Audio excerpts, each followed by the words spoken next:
Мен сендерге балақандар ара мен шегіртке жайында ертек айтып берейін деп отырмын. Араны білесіңдер ма?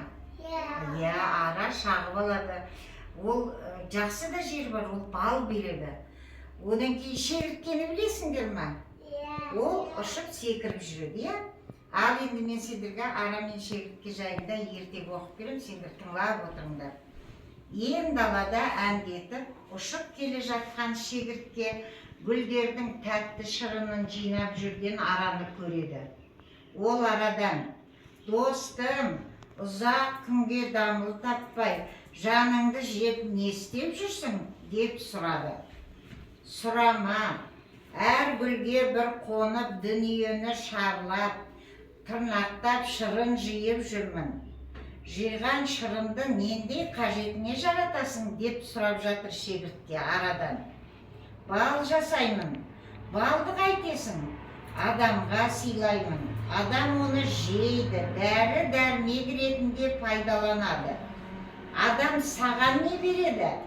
деп шегіртке арадан сұрап жатыр. «Үйшік жасап қамқорлық етеді. Ал сен не істеп жүрсің?» «Мен егіннің дәніне тойып алып, ән салып, би билеп жүрмін» депті шегіртке. «Жиған дәніңді не істейсің?» «Не істеуші едім, өзім тойғанымша жеймін.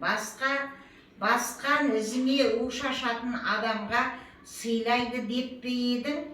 Білдім, адамның сені неге қас тұтып у себетінін» деді ара.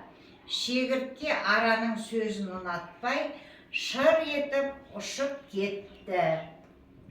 Қалай екен балалар? Ертек ұнады ма? Ертегіде не ұқтыңдар? Ара не екен? Не жинайды екен ара? Бал жинайды екен. Аха, балды апаларың, өздерің шәйге салып, сүтке салып ішсеңдер, ол дәрі ретінде жұмсалады екен. Ой алтындарым, қандай кереметсің.